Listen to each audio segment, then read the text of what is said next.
with money tight all over, a lot of folks are thinking a road trip is the way to go for their summer getaway. That's right, but beware. The cost of hitting the highway can sneak up on you if you do not plan ahead. How to make sure your road trip doesn't take you for a ride is our featured story at the top of the list.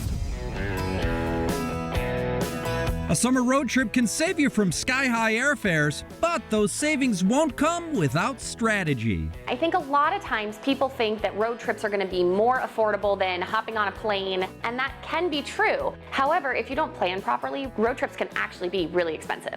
Mamie Wheaten, certified financial planner for LearnLux Financial Wellbeing, is getting us revved up for summer road trips You can barely get your snacks in there.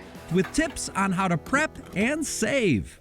For starters, prep your car. So I think that this is something that people a lot of times overlook. They pack their car and they go. So get that oil change, check your air filters, check your tire pressure. I think that's a huge one. And this is preventive, right? So that you don't wind up paying a lot more if you get a breakdown on the road. Yeah, exactly. You want to take those steps to prevent hopefully having your car overheat or blowing out a tire on the side of the freeway. Since we're talking about preventive planning, what else should we do? So one of the things you want to do is check your insurance policy to see if you have roadside assistance. But check the fine print. Sometimes check your policy to see how far they'll tow you. Sometimes they'll only tow you to the nearest town, which may be in the opposite direction of your destination, or maybe they won't cover a rental car.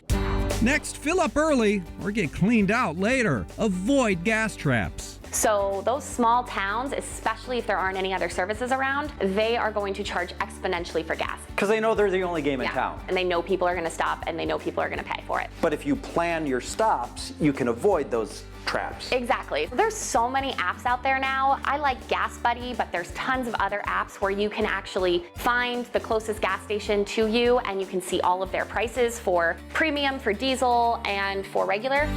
At number 3, national parks. This is the season when everybody plans their national park trip. What should we be planning around those? Well, when you go to a national park, you can buy a pass for that national park. Or you can actually just buy a national parks pass that gets you into all of the national parks. The average cost per vehicle at most national parks is $30. An annual pass is $80. It's more budget friendly to buy the national parks pass.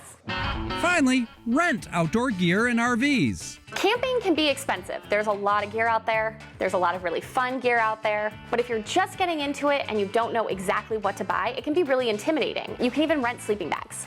Really? Yeah. Oh, how are they getting cleaned? You can wash them yourself or they're gonna come washed. So try before you buy at places like REI, OutdoorsGeek.com, and more. And if you'd prefer to hit the open road in an RV, You can do something like RV share. Renting vans has become something that's really popular. You can literally rent out a van for a week. you can find RVs of all sizes and travel trailers for rent at sites like RVshare.com, Outdoorsy, and Cruise America. You can just get there and then enjoy the great outdoors.